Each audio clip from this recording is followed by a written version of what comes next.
Bonjour à toutes et à tous, bienvenue au Club de la Presse pour ce nouveau rendez-vous politique. À mes côtés, Jeanne Barséguian, maire de Strasbourg, bonjour. Bonjour. Et Siamak Agababey, premier adjoint. Bonjour. Bonjour, bienvenue. Cela fait donc 1 an que vous êtes aux commandes de la ville de Strasbourg.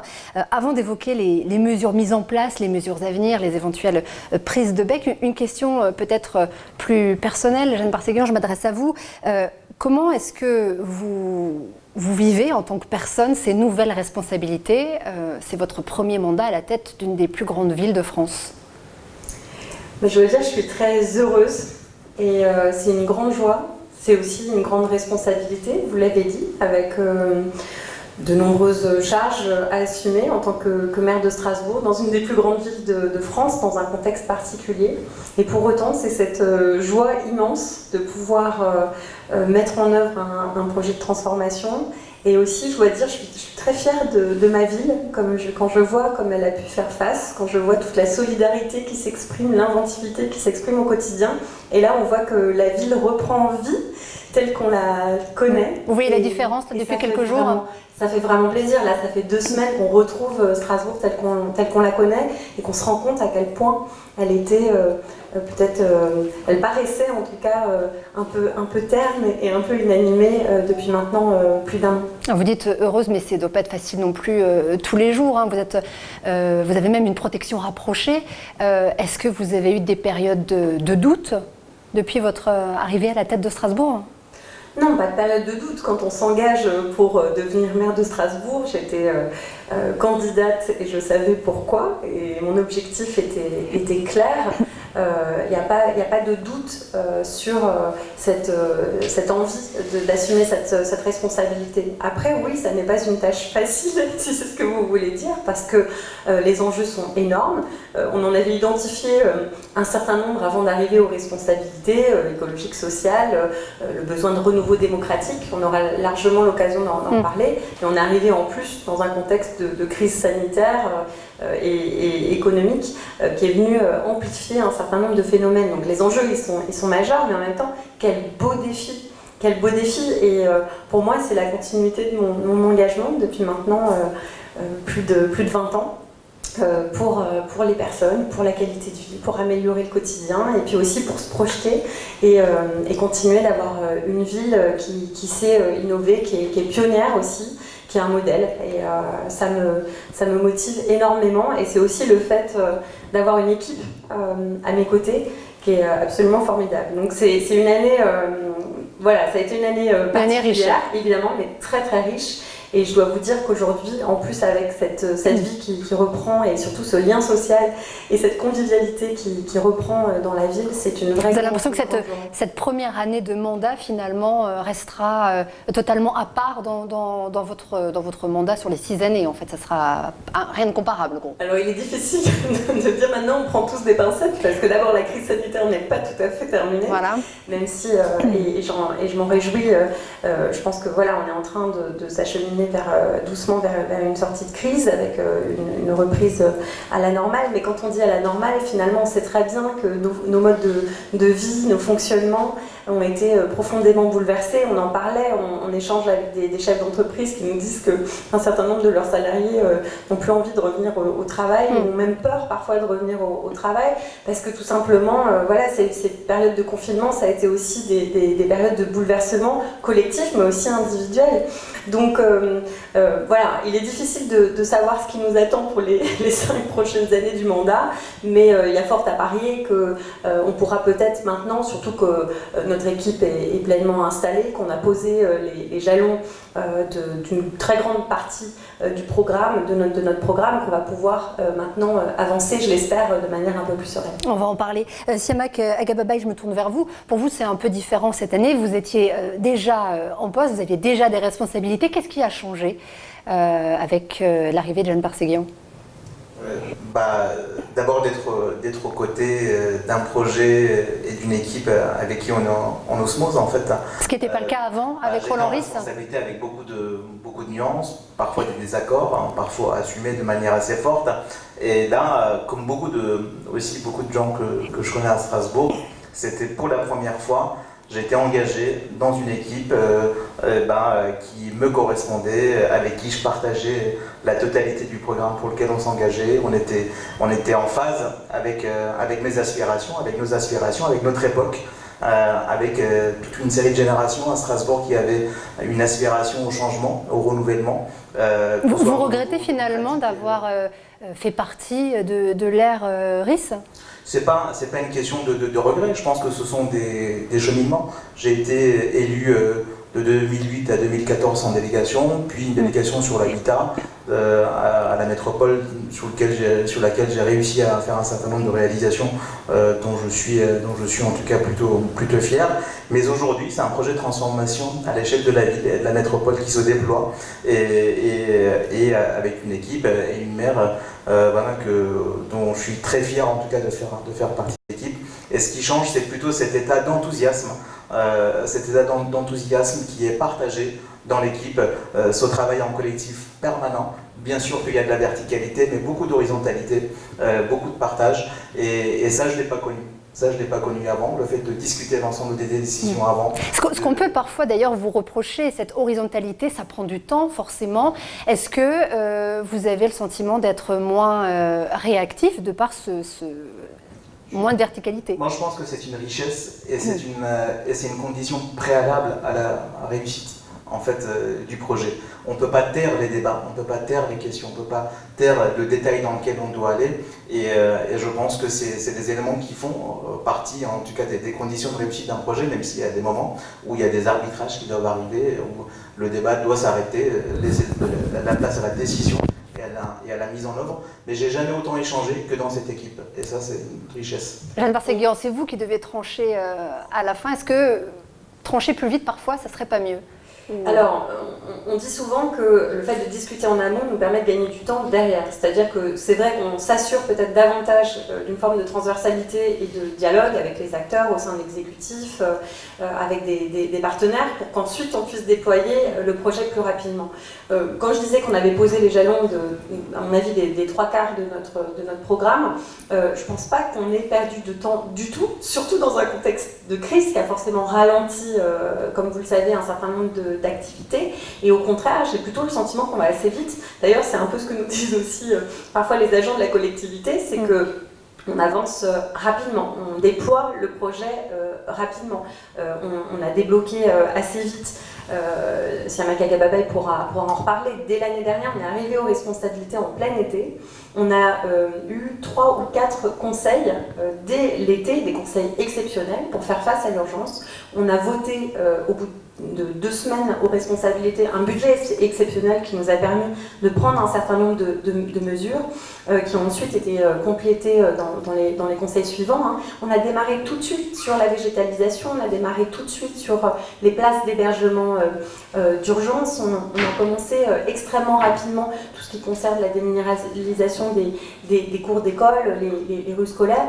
Et donc, je crois pas, et sur les mobilités à la métropole, parce que je parle aussi aujourd'hui en tant que présidente déléguée de l'Eurométropole de Strasbourg, on avance, il y a une ambition, mais aussi des moyens et un rythme qui sont extrêmement soutenus.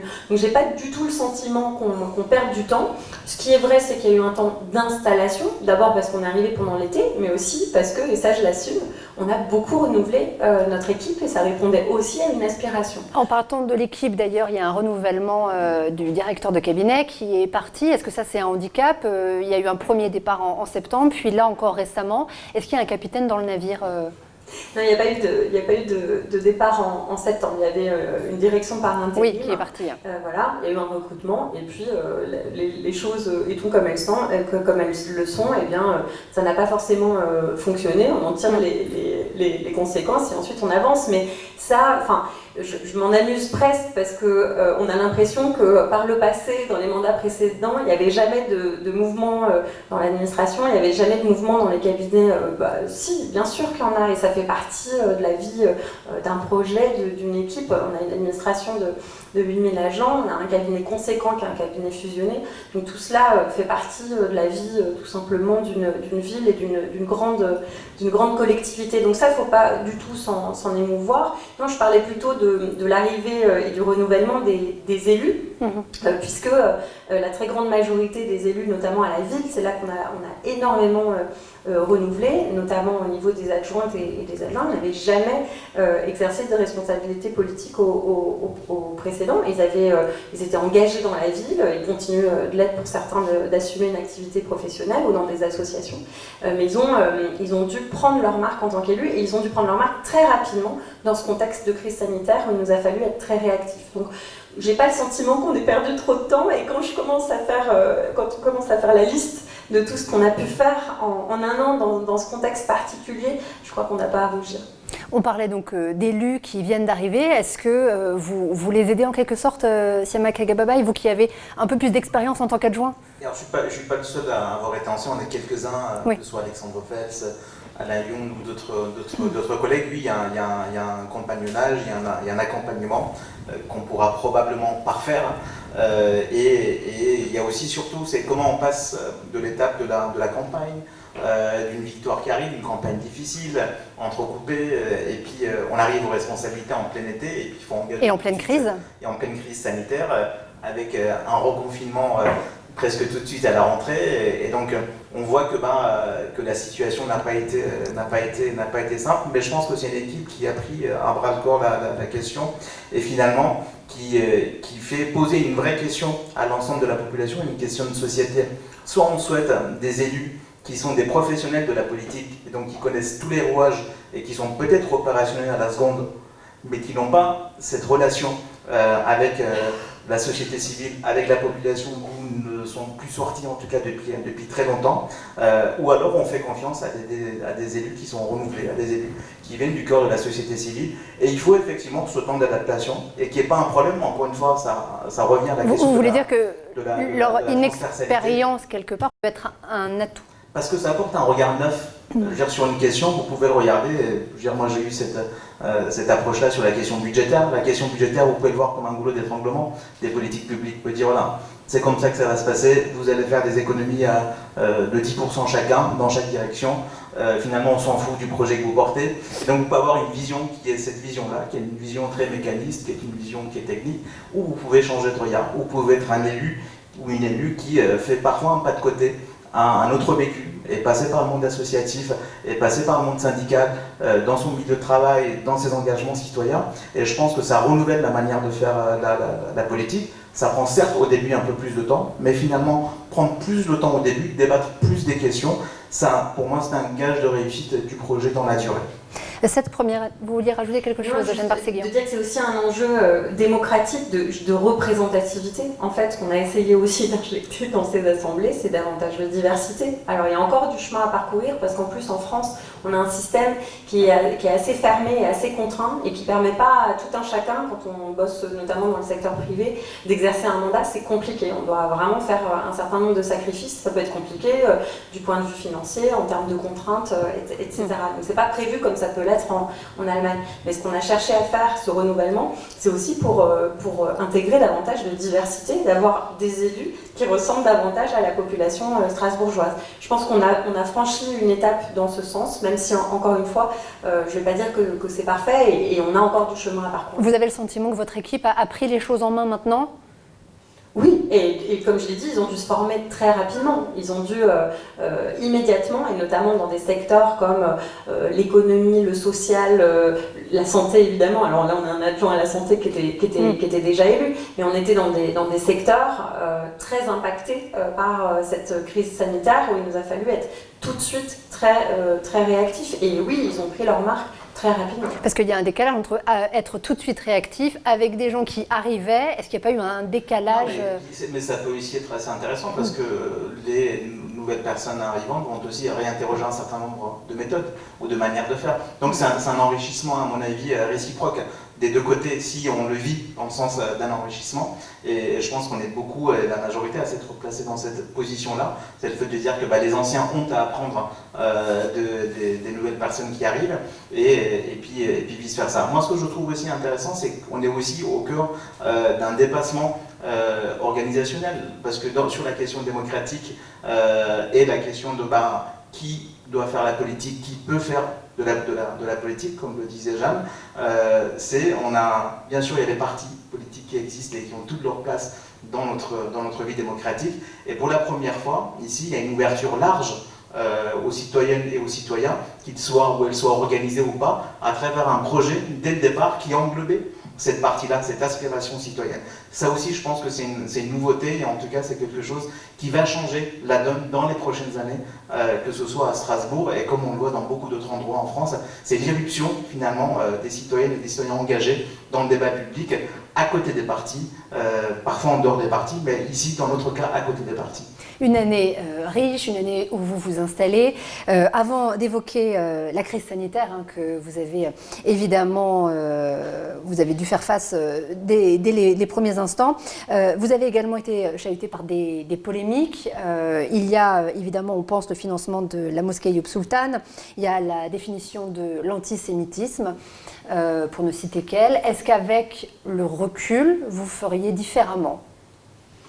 Alors d'abord, sur les polémiques, je ne sais pas si vous avez remarqué, mais il y a eu pas mal de polémiques dans les municipalités écologistes et oui, alors on pense, pour ceux qui pensent effectivement au marché de Noël, au sapin, au Tour de France, avec les mairies de Bordeaux et Grenoble. En tout cas, il y a eu, je pense, une attention particulière sur les municipalités, accordée aux municipalités écologistes et citoyennes par rapport à d'autres villes en France, et c'est très bien. On a aussi évidemment des comptes à rendre, et je pense que c'est aussi une nouveauté dans le paysage politique, et donc je pense que c'est observé d'une manière encore plus particulière. Après, vous évoquez des sujets qui sont des sujets extrêmement importants. C'était le sujet du financement des cultes avec la mosquée Ayoub Sultan.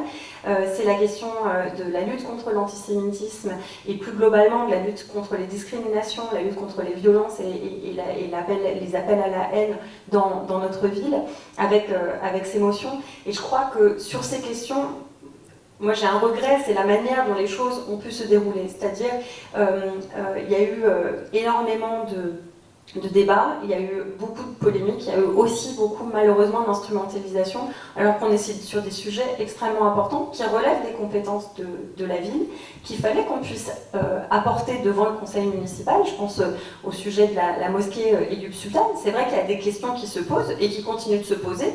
Nous, on a appliqué les systèmes en place, en mettant le sujet, ce dossier important devant le conseil municipal avec tout le processus qui l'a précédé, qu'il y a eu des questions sur les montants, sur les plans de financement. C'est parfaitement légitime et c'est la raison pour laquelle on a modifié d'ailleurs les délibérations, conditionné les choses, et finalement l'association elle-même a retiré sa demande en disant que c'était pas... Face à la polémique aussi, ça aurait été peut-être différent. C'était pas suffisamment solide, mais aussi du fait que d'autres collectivités ont dit qu'elles ne financeraient pas. Donc il y avait effectivement une question de plan de financement qui ne tenait pas. Pour autant, beaucoup de gens ont découvert à cette occasion que la ville de Strasbourg finançait en fait la construction de lieux de culte, ce qui est le cas depuis des décennies et même encore davantage, avec effectivement des règles qui ont été mises en œuvre ces dernières années et qui ont donné lieu à des financements très conséquents. Et en fait, la plupart des critiques qu'on a pu recevoir, c'était mais comment vous pouvez financer un lieu de culte? Ça, c'était la première chose.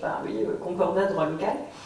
C'était cette mosquée en particulier. Ensuite, comment est-ce que vous pouvez... Non, mais je parle dans l'opinion publique et le débat, parce que j'ai fait quand même un certain nombre de médias nationaux, et j'ai bien vu, en fait, les retours aussi, les critiques qui nous étaient adressées. Comment est-ce que vous pouvez financer une mosquée? Bah oui, en tant que responsable d'une grande ville française, on doit assurer, en Alsace-Moselle, on doit assurer que nos concitoyens puissent exercer leur culte dans des conditions dignes et pas dans des hangars ou des lieux indécents. Donc oui, ça fait partie de nos compétences et de nos responsabilités.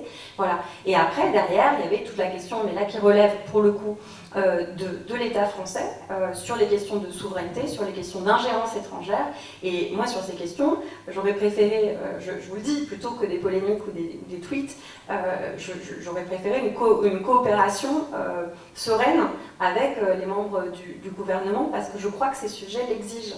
Et c'est vraiment mon souhait, c'est qu'on puisse travailler main dans la main avec l'État, avec les autres collectivités. Est-ce que c'est le cas maintenant? C'est apaisé avec les services de l'État? On travaille tous les jours avec les services de l'État, notamment au niveau local, parce qu'on a une crise sanitaire à gérer, parce que nous sommes capitale européenne et qu'on vient de signer le contrat triennal, parce que nous avons déployé un programme très ambitieux estival d'animation dans la ville qui exige évidemment le respect de protocoles de sécurité et de contraintes sanitaires. Donc tout ça, c'est travailler avec les préfectures sur la question de l'hébergement d'urgence où nous ne sommes pas en reste. C'est de la responsabilité de l'État, on est en contact permanent, le marché de Noël, etc. etc. Donc évidemment que ce dialogue, il est là au niveau local. Mais ce que j'ai regretté, c'est que des membres du gouvernement, à leur position, puissent justement s'emparer, voire utiliser ce type de sujet pour diviser notre pays au moment où je pense au contraire on a besoin de rassembler, on a besoin d'apaiser, on a besoin vraiment de protéger aussi nos concitoyens. Donc c'est cela que je regrette. Après, est-ce que tout a été fait parfaitement? J'allais y revenir. Est-ce que finalement, j'entends vos propos, est-ce que, en gros, si c'était à refaire, vous feriez pareil? Vous attendez que par contre les autres fassent différemment? Je pense que j'aurais de la même manière présenté cette délibération parce que ça devait se faire, mais j'aurais davantage peut-être pris la précaution avec les services de l'État, avec les autres collectivités, de vérifier leur position. Parce qu'il y avait eu une consultation, mais je dois dire que ce qui s'est exprimé en conseil municipal n'était pas forcément ce qui avait été dit avant. Voilà, sur fond de loi sur le séparatisme. Donc effectivement, les conditions n'étaient peut-être pas réunies pour un débat apaisé. Donc à l'avenir, c'est la raison pour laquelle, et je l'ai dit très clairement, d'ailleurs c'était notre volonté depuis le début du mandat, remettre à plat les procédures d'attribution de financement public pour les lieux de culte, avec une refonte de la délibération cadre. On ne va pas tout remettre en cause. Moi, pour ma part, je n'ai jamais porté la remise en cause du concordat ou du droit local, absolument pas. Je crois au contraire que c'est une richesse de notre territoire qui permet aussi d'avoir un dialogue entre pouvoir public et représentants des cultes qui est assez intéressant. Donc là-dessus, il n'y a pas de problème. Par contre, je pense que dans les procédures, il faut qu'on puisse collectivement, avec les services de l'État, qui ne s'étaient pas exprimés sur le sujet et qui, vous le savez... Eux disent que si, mais... Ils disent que oui, mais ils ont eux-mêmes des contrats avec l'association en question et avec Miligorus. Il y a 70 mosquées Miligorus en France, donc c'est pas un nouveau sujet, il n'y a pas de nouveau sujet. Il y a eu la volonté à un moment de mettre ça au cœur du débat parce qu'il y a aussi des débats nationaux sur la loi sur le séparatisme. Mais peu importe, moi je pense qu'on doit avancer maintenant avec l'État et les autres collectivités et les représentants des cultes et d'autres acteurs de la ville sur ces questions. L'université aussi, on a la chance d'avoir une faculté théologique. Moi j'ai réuni les représentants des cultes récemment pour poser les bases de cette méthode et on s'est donné jusqu'à la fin de l'année pour pouvoir reposer ensemble justement des critères et une manière de faire qui permettra d'obtenir, j'allais dire, des décisions partagées, collégiales et surtout équitables. Parce que je pense que ce qui a beaucoup manqué dans les processus tels qu'ils étaient mis en place jusque-là et liés au culte, c'est des procédures transparentes et parfaitement équitables. Donc ça, pour moi, c'est essentiel qu'on puisse retravailler. Et ça sera mis en place d'ici la fin de l'année, je le souhaite. Mais on prendra le temps, je veux dire, on n'est pas... je pense qu'il faut y aller de manière méthodique et le plus collégialement possible. Plus de transparence. Siam Makeba, vous avez également été en première ligne. Oui, mais peut-être juste un mot, je pense qu'on attend aussi de la clarification d'un certain nombre de positions. Prenons l'exemple des financements étrangers, sur lesquels il y a des polémiques tout le temps. Aujourd'hui, l'État n'a pas une doctrine très claire sur ces financements, parce qu'on a des polémiques régulièrement, pas que sur le cas de la mosquée de Strasbourg et du Sultan, mais dans d'autres cas où on décrit des financements étrangers, et on sait bien que l'État aujourd'hui, dans le cadre européen, n'arrive pas, ne peut pas faire toute la traçabilité, n'arrive pas forcément à interdire un certain nombre de canaux de financement. Et donc on a aussi des questions très techniques qui ont des traductions politiques qui doivent être traitées en dehors des polémiques. Ce qui est regrettable, c'est qu'on ne réponde pas à ces questions-là D'ailleurs, on n'y répond toujours pas parce qu'on a pointé Émilie Goruche, mais qu'est-ce qu'on fait des 70 mosquées qui sont là? Qu'est-ce qu'on fait des écoles sous contrat, des écoles qui existent avec Émilie Goruche, que finalement l'État a autorisé, qui sont aujourd'hui en place? On n'a pas répondu à une de ces questions. Et finalement, la polémique s'est éteinte. On n'a même pas répondu aux raisons pour lesquelles on l'avait allumé. Je trouve que cette question-là mérite qu'on prenne le temps, mérite qu'on soit entre acteurs et actrices de bonne foi. Alors c'est quoi, vous appelez de vos voeux une réunion où on met des règles strictes? Ce que je veux dire, moi, ce que je ne comprends pas, ce que nous ne comprenons pas, c'est que quelques années auparavant, nous avons Roland Ries, maire de Strasbourg, nous avons le préfet de l'époque, nous avons l'ensemble des parlementaires, tout le monde est là et tout le monde pose la première pierre. Le contexte a changé. Tout le monde pose la première pierre. À un moment donné, on a besoin d'être entre acteurs de bonne foi, franchement. Et je pense que malheureusement, tout le monde n'a pas été de bonne foi. Et aujourd'hui, il faut tourner cette page-là parce que ça fait beaucoup de mal. Ça fait beaucoup de mal à la ville, à l'image de la ville. Ça a pointé quand même le doigt de manière injuste sur des Strasbourgeoises et des Strasbourgeois de confession musulmane. Et je trouve que ça, c'est une faute. C'est une faute de la part de responsables gouvernementaux, c'est une faute de la part de responsables politiques, y compris locaux. Il faut maintenant tourner cette page. Effectivement, la méthode qu'a indiqué la maire, de se mettre autour de la table, de remettre l'ensemble des sujets qui peuvent poser question. Quel pourcentage de financement il faut sur de l'investissement? Quel type d'investissement on prend en charge entre projets anciens, entre projets neufs? Quels sont les financements venant d'ailleurs qu'on peut accepter ou pas? On peut remettre toutes ces questions sur la table et les traiter parce que les questions vont se poser à l'avenir. Des projets existent et auxquels, en tant que responsables publics, nous sommes tenus d'apporter des réponses, tout comme l'État, en tant que garant de l'égalité sur ce territoire, garant de l'égal accès à ce qu'on appelle, à ce qu'est la vraie laïcité, le droit à tout un chacun de pouvoir avoir la liberté de croire ou de ne pas croire, de pouvoir pratiquer et de ne pas pratiquer. L'État est garant de cette égalité-là. Et donc l'État est aussi comptable de réponses pratiques, de réponses politiques et de réponses légales et réglementaires à apporter. Nous, ce qu'on souhaite, c'est de dialoguer avec l'État dans le respect, et notre main a toujours été une main tendue envers l'État sur ces questions-là. Eh bien, on suivra ça. La question des moyens, Siamak Agababa, vous avez commencé à l'évoquer. On va parler de la crise maintenant, qui vous a frappé de plein fouet lors de cette première année de mandat. Est-ce que vous êtes premier adjoint en charge des finances, je le rappelle. Est-ce que Strasbourg aura les moyens de faire face, sachant que l'impact de la crise sera encore plus visible dans les mois à venir? Alors la réponse à cette question est une réponse que je voudrais formuler peut-être différemment que par oui ou non. D'abord vous dire, Strasbourg a une obligation aujourd'hui d'être à la hauteur des réponses qui sont nécessaires. D'abord des urgences qui sont là. L'urgence climatique est là et ne pose plus de questions. On voit avec les chaleurs que nous sommes en train de vivre aujourd'hui. La question de l'urgence sociale, je le rappelle, j'aime bien donner ce chiffre parce que ça modifie un peu l'imaginaire que les actrices et les acteurs et les Strasbourgeoises et les Strasbourgeois peuvent avoir de leur ville. Strasbourg, c'est un quart de sa population qui vit sous le seuil de pauvreté. Un quart de sa population. C'est la 3e grande ville française en termes de taux de pauvreté. L'Eurométropole de Strasbourg, c'est le premier territoire métropolitain en France le plus inégalitaire en termes d'écart de revenus. Donc c'est une donnée absolument nécessaire. La question démocratique, on en a parlé, la participation aux élections en berne, la montée d'un certain nombre d'extrémismes, la montée d'appel à la haine, de la violence envers des acteurs et des actrices publiques, que ce soit le président de la République avec la giflé, que ce soit d'autres responsables publics, le premier adjoint de la ville d'Ostwald qui a été agressé physiquement, d'autres responsables, la maire de Strasbourg mise en cause et menacée. Et donc je pense que nous vivons une période qui nécessite des réponses. À côté de cela, vous mettez la crise sanitaire, bien sûr, qui arrive, et puis le besoin de services publics qui s'est fait jour aussi. On a vu finalement que quand tout est fermé, quand il n'y a plus rien, eh ben, il faut un service public, il faut un service public fort sur les écoles, il faut un service public fort en termes d'aide sociale, en termes d'accès aux soins, en termes de mobilité, en termes de besoins premiers d'alimentation de la population. Et donc, ayant dit tout ça, Strasbourg a une obligation. Est-ce que nous en avons les moyens? Nous en avons les moyens, oui. Et ça, je renvoie finalement quelque part une fleur aussi aux équipes précédentes, parce que la ville a été bien gérée, même si des choix pouvaient se contester.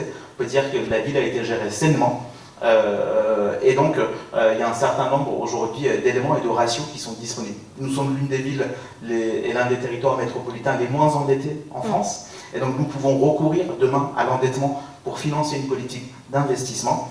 Une des parties de notre réponse a d'ailleurs été de s'engager dès la campagne électorale sur une relance de l'activité économique par l'investissement, avec 350 millions d'euros d'investissement supplémentaires sur la ville et la métropole, 150 millions à la ville et 200 millions sur l'Eurométropole, ce qui augmente le niveau d'investissement, et en disant que ces investissements-là allaient sur des sujets qui étaient des sujets qui croisaient les enjeux que j'ai cités au départ, de la rénovation thermique, qui va contre la fracture énergétique. On va faire un point, d'ailleurs, parce que dans votre programme, il était question de rénovation thermique de 8000 logements par an. Ça fait 1 an que vous êtes à la tête. On en est où?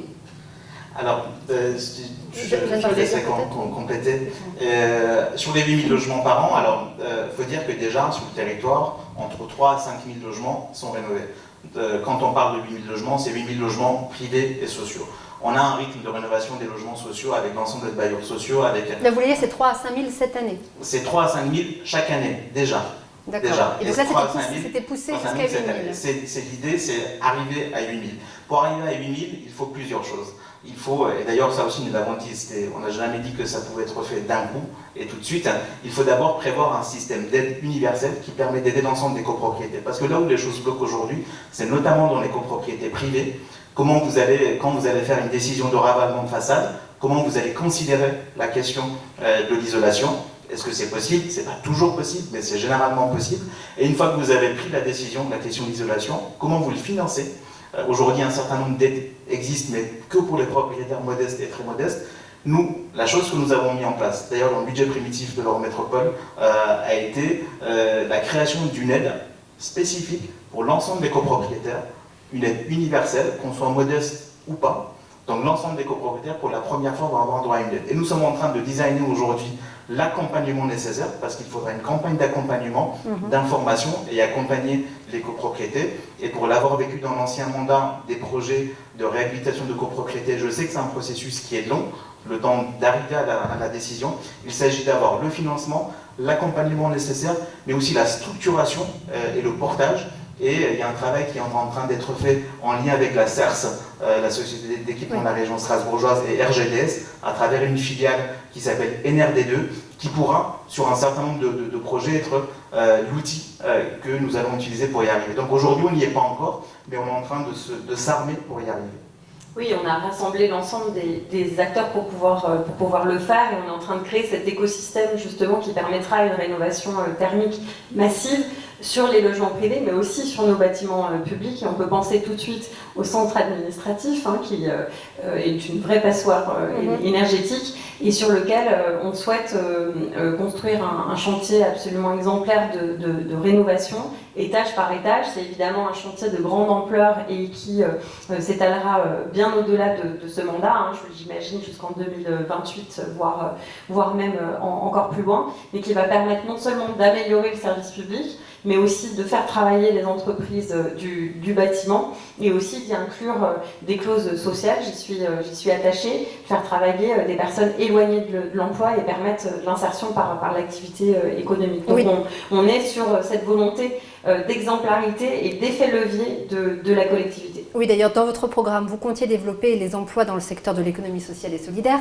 passer de 25 000 à 50 000 pendant le mandat, là aussi, état des lieux. Mais justement, ce qu'on a fait avec les acteurs de l'économie sociale et solidaire, c'est d'identifier les endroits, les filières et les domaines économiques à fort potentiel. Celui qu'on vient de citer, la rénovation thermique des bâtiments, ça en est un. Lié aussi au secteur du bâtiment, c'est tout ce qui est réemploi des matériaux. C'est-à-dire que quand on doit démolir une tour, par exemple, ou un bâtiment, on peut venir récupérer les différents matériaux, des fenêtres, du parquet, des tuiles. Ça a été fait d'ailleurs sur le chantier de la manufacture des tabacs avec la CERS. Et donc ça, c'est typiquement des activités dont veulent s'emparer les acteurs de l'ESS, mais on peut aussi parler d'agriculture urbaine, un autre sujet, tout ce qui est travaux agricoles et forestiers, agriculture urbaine, maraîchage urbain. c'est aussi un chantier dont ils souhaitent s'emparer, et aussi tout ce qui concerne les mobilités. Donc on est vraiment en train justement de constituer ces filières qui commencent à exister tout doucement, mais qui vont finalement prendre leur envol grâce à la commande publique, grâce à l'ensemble des chantiers lancés par la collectivité et aussi par nos partenaires, bailleurs sociaux et autres sociétés d'économie mixte, ou SPL, la CTS. Gros chantier d'ailleurs, les mobilités. Il y a cette consultation en ce moment sur la ZFE, la zone à faible émission. Il y a eu cette polémique, comme quoi finalement, critère 2, ça ne sera pas 2025, ça sera 2028. Qu'est-ce que vous répondez? Est-ce que finalement, une fois que vous êtes arrivé aux commandes, c'était moins facile de décréter la sortie du diesel? Non, en fait, ce qu'il faut comprendre, c'est que nous avons beaucoup discuté et négocié entre les communes de l'Eurométropole, entre les 33 communes, puisqu'il s'agit d'une politique métropolitaine qui concerne la politique de mobilité. On est au cœur des compétences de la métropole. Et là, c'est la présidente déléguée qui parle, et on a besoin justement d'avoir une politique qui soit cohérente et qui soit très ambitieuse. Je rappelle que le calendrier de l'Eurométropole, c'était 2030, la sortie du diesel. Donc c'était à deux vitesses, c'était Strasbourg à deux vitesses. Et les communes. On s'est rendu compte que ça n'était pas compréhensible, c'était pas lisible, et ça allait poser énormément de problèmes, parce que vous le savez bien, il y a des flux constants entre la ville-centre et les villes de première couronne, deuxième couronne, et évidemment l'extérieur aussi de Strasbourg. Donc on s'est dit, il faut absolument qu'on puisse arriver à un accord et un calendrier commun. Donc ce calendrier commun, il s'échelonne de 2022 à 2028. Il sera présenté en conseil de l'Eurométropole le début juillet, le 8 juillet. Mais ce qu'on a introduit, on n'a absolument pas baissé l'ambition, puisque finalement on reste sur les premières étapes. Ce qu'on a introduit, c'est de la souplesse par une phase préparatoire à l'interdiction, qui est une phase pédagogique. Dans cette phase pédagogique, il va y avoir la possibilité pour les personnes d'être conseillées, notamment par l'Agence du climat qu'on vient de créer, qui a été mise en place. Donc c'est très concret. Vous avez un véhicule, vous demandez si vous allez, combien de temps vous pouvez encore l'utiliser ou pas, si vous allez pouvoir peut-être vous reporter vers d'autres modes de déplacement alternatifs, ou si finalement vous voulez opter vers une conversion de votre voiture ou l'achat d'une nouvelle voiture neuve. Vous avez un conseiller mobilité qui va vous donner déjà tout le panel de solutions qui s'offrent à vous en fonction de vos besoins. Et ensuite, ce sont des dispositifs d'aide sur lesquels on est en train de travailler. Donc, je ne vais pas faire des grandes annonces au-delà de ce qui a déjà été envoyé dans chaque foyer de l'Eurométropole, avec une brochure, mais qui donne des montants minimaux qui viennent s'ajouter aux aides de l'État, et on va venir accompagner avec des aides conséquentes en matière, ce sera soit un chèque mobilité, donc qui permettra d'avoir accès à un panel de solutions, soit ce sera cette aide à la conversion du moteur. Ce que vous dites, c'est pas de panique, on sera là pour vous accompagner pour cette sortie du diesel. Ce qui était pensé d'une manière un peu rigide, alors il faut se souvenir que la ZFE, c'est une obligation légale qui vient... Et il y a urgence, nationale, notamment le collectif Strasbourg Respire. Bien sûr, il y a une urgence parce on parlait des inégalités, malheureusement on est aussi dans le palmarès des villes les plus polluées de France. Et aujourd'hui, Strasbourg, avec d'autres grandes villes, est sous le joug, vous le savez, de réglementation européenne. L'État français doit payer des amendes parce que nos grandes villes sont polluées. Donc il y a une obligation légale qui s'impose et qui vient de l'État et qui nous demande de mettre en place une zone à faible émission. Nous, ce qu'on a réussi à introduire, c'est cette forme de souplesse. Encore une fois, on garde le cap. Moi, mon objectif, c'est évidemment d'améliorer la qualité de l'air, c'est de lutter contre le réchauffement climatique, et c'est de le faire le plus vite possible en essayant de se rapprocher des valeurs de l'Organisation mondiale de la santé. C'est pour ça qu'on lance le dispositif avec tout l'accompagnement que je viens de décrire. Les gens ne seront pas du tout laissés à eux-mêmes, voilà, et ce ne sera pas non plus quelque chose qui tombe du jour au lendemain. Au contraire, on les accompagne dans cette phase pédagogique. Il y aura aussi des contrôles pédagogiques pour prévenir les gens. Attention, vous avez vu, vous avez un critère 5, vous savez que dans quelques mois, ce sera interdit de circuler, vous pouvez vous rendre à l'Agence du climat, etc. etc. Donc il y a tout cela. Et en 2024, on va faire une évaluation pour regarder quelle est la trajectoire. On va regarder justement si la qualité de l'air s'améliore, si on arrive à réduire aussi la part du trafic automobile dans nos villes et sur les voies routières et autoroutières. Et en fonction de cela, soit il faudra accélérer ce calendrier, soit on pourra maintenir le cap qui a été fixé. On peut imaginer d'accélérer ce calendrier, c'est pas quelque chose de totalement... Sachant qu'on a au niveau national une loi climat et résilience qui est en débat et qui vraisemblablement va venir déjà accélérer ce qui concerne les critères 3, oui, il faut avoir en tête qu'il est possible que les choses doivent aller plus vite. Mais en tout cas, pour l'instant, c'est pas la peine de paniquer, il y a même un numéro vert, il suffit de téléphoner à ce numéro vert, il y a un site internet dédié, il y a aussi la possibilité dans le cadre de cette conférence citoyenne, je fais juste un peu de pub parce qu'il reste une semaine pour participer jusqu'au 24 juin, justement d'exprimer toutes les craintes, les inquiétudes, mais aussi les besoins ou les propositions. De dire, moi ce que j'aimerais dans ma ville, c'est ça. Ou moi ce dont j'ai besoin justement pour me déplacer, c'est ça. Voilà, donc cette conférence, elle sert à ça et on va venir affiner les aides qu'on va proposer et les solutions de mobilité en fonction des résultats. Vous vouliez rajouter quelque chose Juste d'un mot, et puis c'est notre responsabilité politique et notre responsabilité aussi collective des citoyennes et des citoyens de mettre fin à aussi une catastrophe sanitaire qu'elle disait aujourd'hui, et les 500 morts par an sur le territoire. Je veux dire, quels responsables nous serions si on ne prenait pas ça en compte? Donc, il y a l'ensemble des difficultés, bien sûr, il y a ce qui va chambouler dans la vie de chacun, mais il faut aussi se dire que nous faisons ça pour éviter des morts supplémentaires qui sont dues à la pollution, qui sont bien documentées, qui sont bien connues, que ce soit sur les problèmes respiratoires, cardiovasculaires. Nous voulons éviter des morts. Donc si c'est ça l'objectif collectivement qu'on se fixe, oui, parfois il y aura des décisions qui sont des décisions difficiles ou peuvent être vécues sous forme de contraintes. Mais il faut aussi se dire que nous allons ensemble sauver des vies. Et par ailleurs, on investit, on parlait des budgets juste avant, c'est 500 millions d'euros sur ce mandat pour les mobilités. C'est un investissement. Avec, on va l'évoquer, le gros projet de RER urbain.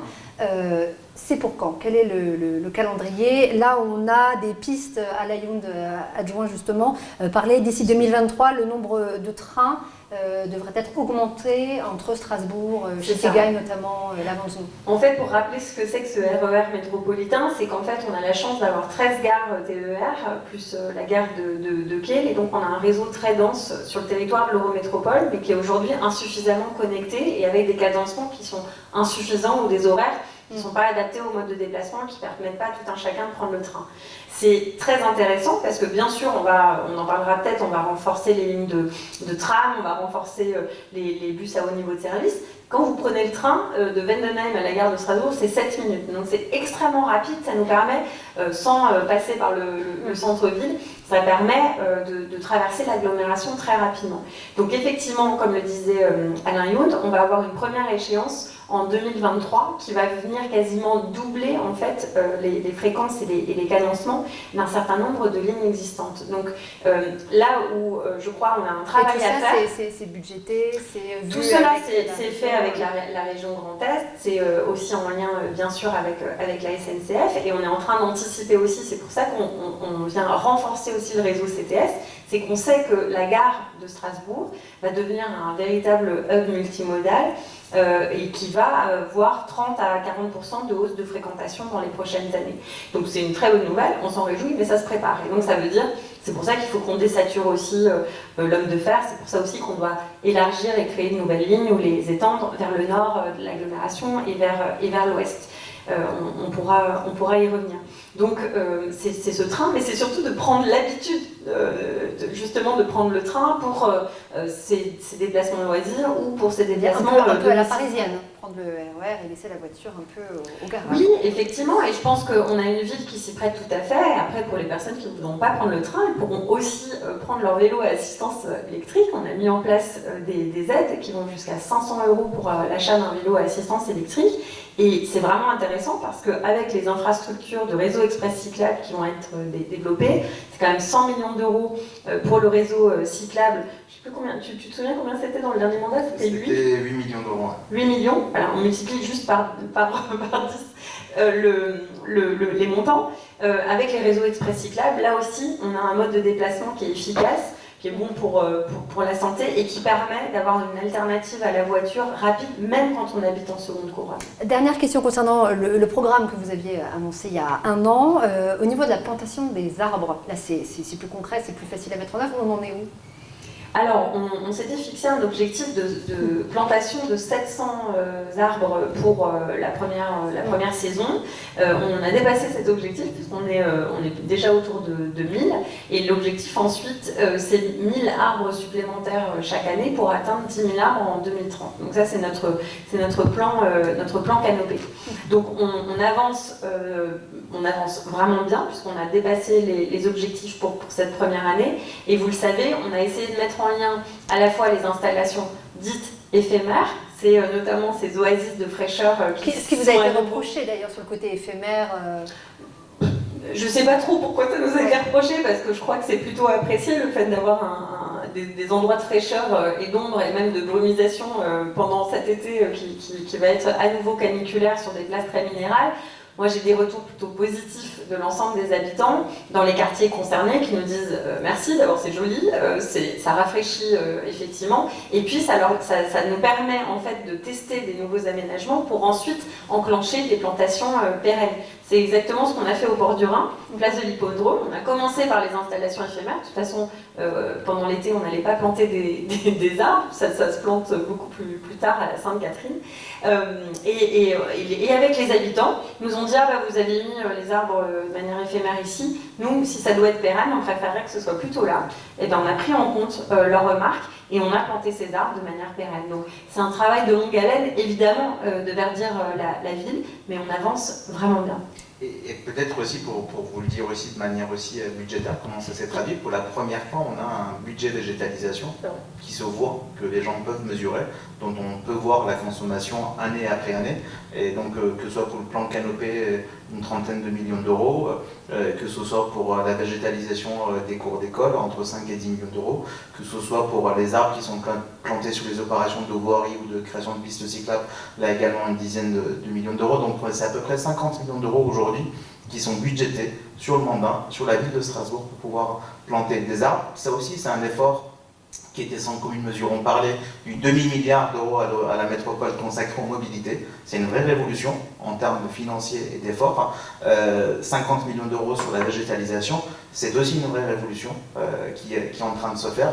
Jamais cette ville n'avait consacré autant d'argent à cette question. Et donc nous mettons aussi les moyens et nous réarmons aussi le service public. Un mot pour vous dire aussi que pour pouvoir faire ces projets-là, il faut l'ingénierie nécessaire chez nos agentes et les agents. Et donc il fallait aussi réarmer un service public qui était un peu, et ça c'est une des critiques qu'on peut porter aussi sur la gestion du personnel dans le dernier mandat, c'est qu'on avait un personnel de la ville qui était un peu à bout de souffle, dont les recours à la médecine du travail avaient augmenté, dont le turnover avait augmenté, dont le sentiment parfois de faire du bullshit job avait émergé, et donc il fallait assurer, ou il fallait faire des embauches. Nous avons fait par exemple sur les ATSEM dans les écoles, des priorités quand même du mandat, réarmer un certain nombre de services publics et avoir l'ingénierie nécessaire pour mettre en place le plan ambitieux d'investissement sur ce mandat.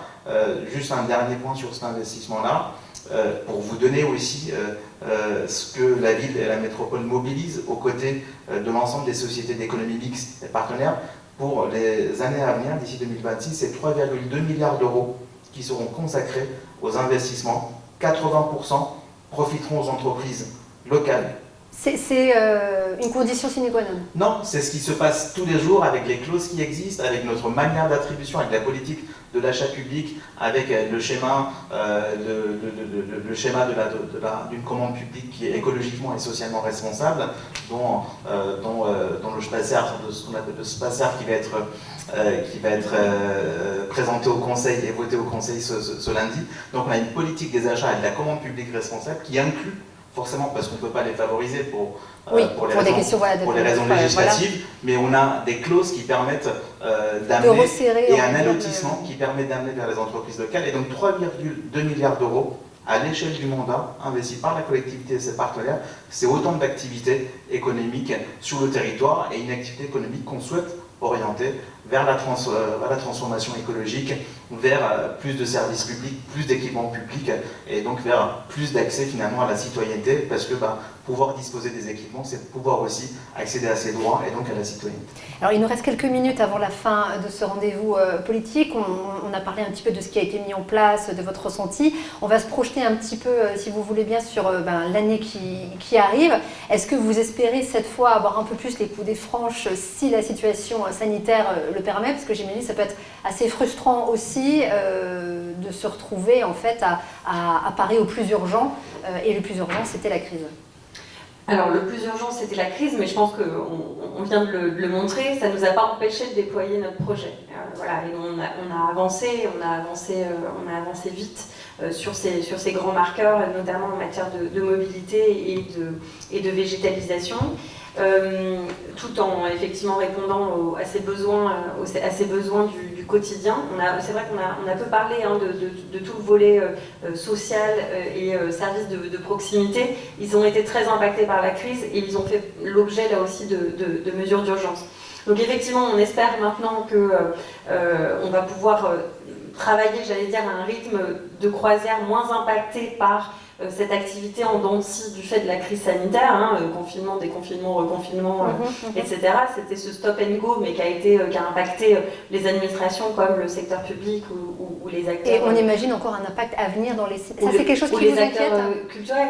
On l'a intégré et de toute façon on est arrivé aux responsabilités en sachant qu'on était en crise sanitaire, on a pris des mesures pour le faire et maintenant j'ai envie de dire malheureusement, mais heureusement aussi parce que notre collectivité est plus forte, plus résiliente, mieux préparée peut-être au choc à venir et j'espère qu'il n'y en aura pas trop, mais on est mieux armés pour cela. Et bien je pense qu'on va pouvoir malgré tout continuer de déployer notre projet. Moi, je me réjouis d'un certain nombre de signaux très positifs qui sont des indicateurs de reprise de la vie normale. On a peu parlé d'Europe, mais vous savez que c'est une question qui me tient énormément à cœur. Eh bien, le retour des sessions du Parlement européen à Strasbourg. Ce samedi, la plénière de la conférence sur l'avenir de l'Europe qui se tient à Strasbourg. La prochaine session, début juillet, où on va organiser un grand événement pour justement réaccueillir les parlementaires européens qui finalement ont peu vu notre ville, voire pas du tout depuis un an. Donc il y a des événements heureux, il y a toute cette programmation estivale ambitieuse, généreuse, avec des nouveautés, on a eu l'occasion de le présenter. Il y en aura dans tous les quartiers de Strasbourg, il y aura du sportif, il y aura de l'animation, il y aura du socioculturel, il y aura de l'artistique. Donc vraiment, il y en a pour tous les goûts, patrimoine architectural, patrimoine naturel. Donc il y a toute cette programmation estivale. Et puis ensuite, alors je ne vais pas tout de suite vous parler du marché de Noël, on a encore un petit peu. Mais rassurez, est-ce que c'était une vraie question? On commence déjà à avoir des communiqués de presse sur il aura lieu. Mais évidemment qu'il doit pouvoir avoir lieu. L'année dernière, on était dans une année exceptionnelle. On a réussi à maintenir ce qu'on pouvait, c'est-à-dire peu de choses vu les contraintes sanitaires, mais on avait poussé au maximum le curseur pour pouvoir maintenir des activités. Malheureusement, on avait dû annuler les chalets, ce qui représente quand même une grosse partie, mais il n'y avait de toute façon pas de visiteurs. Enfin, il faut avoir conscience qu'on était dans une année parfaitement exceptionnelle. Donc, mais on a travaillé, on avait travaillé avec les acteurs et donc non seulement il va pouvoir avoir lieu, mais il pourra avoir lieu avec les améliorations qui étaient, je crois, très attendues des Strasbourgeoises et des Strasbourgeois, c'est-à-dire plus d'espace, peut-être un marché de Noël plus authentique, on a envie de revenir, et qui accueille aussi bien les Strasbourgeois et les habitants de l'Eurométropole que les visiteurs qui viennent du reste de la région ou qui viennent de plus loin. Et donc je crois qu'on va aller vers un marché qui est plus qualitatif, avec des nouveautés et en gardant aussi ce qui fait son succès. Donc ça, on s'en réjouit et on a hâte aussi de le vivre parce qu'on n'a pas eu l'occasion. Et puis on continue de déployer le programme sur les mobilités. Septembre, il y aura encore, je pense, donc ce sera la mise en œuvre concrète de la gratuité des transports pour les moins de 18 ans. Oui. Les inscriptions ont déjà commencé. Les inscriptions sont déjà possibles. Voilà. À partir de septembre, ce sera mis en œuvre. On travaille là au ring cyclable qui va permettre un itinéraire rapide et j'espère qu'on pourra l'inaugurer aussi cet automne. Plusieurs nouvelles pistes cyclables, les rues, ce qu'on appelle les rues écoles, c'est-à-dire le fait d'apaiser la circulation et de fermer la circulation au moment de l'ouverture des écoles et des fermetures chaque jour. Ça a beaucoup de succès, donc on va continuer de les déployer. Ce sera 10 rues supplémentaires chaque année. Donc on a fort à faire, mais je dois dire que les choses avancent particulièrement bien. Et là, lundi, on présente également notre stratégie climat, dans laquelle il y a évidemment tout ce qu'on vient déjà de citer, oui, plus les actions à venir, notamment en lien avec l'Agence du climat. Et Siamak Agababaye, vous avez la présentation du cahier des investissements cet automne, donc un gros morceau aussi pour vous dans les semaines à venir. Oui, c'est pour dire que nous sommes pleinement en responsabilité, même si nous sommes en humilité, devant la tâche qui est une tâche importante, mais en responsabilité pour gérer cette ville de manière saine, mais aussi amorcer des transformations profondes du territoire sur le plan écologique, sur le plan social, sur le plan démocratique. Et puis placer les habitantes et les habitants de ce territoire au centre finalement de cette action publique, et en faisant parfois le pas de côté, en disant que nous les politiques, nous avons à donner une vision, à mettre en place des politiques publiques parce que élus sur un scrutin, mais la fabrique de la ville ne nous appartient pas qu'à nous, et donc permettre aussi aux habitantes et aux habitants d'avoir parfois le choix, et puis surtout de pouvoir expérimenter parfois sur des morceaux de ville des transformations à venir. Et je pense que c'est aussi pouvoir de nouveau, au ce début du XXIe siècle qui est très chamboulé, dire c'est quoi la singularité de Strasbourg, ce que Strasbourg a raconté au monde, c'est quoi notre message. Et je pense que ce message-là, qu'on va puiser dans notre histoire, dans l'ingéniosité de Strasbourg, dans la tradition de tolérance, d'accueil de Strasbourg, mais c'est quoi notre message singulier au monde? Et ça, nous avons besoin de le construire avec les habitantes et les habitants. Merci Siamak Agababaye, premier adjoint à la ville de Strasbourg, Jeanne Varseguian, maire de Strasbourg. 1 heure pour parler d'un an. Je vous donne rendez-vous dans un an pour la suite de votre mandat, et je vous souhaite à tous une très bonne journée. Merci.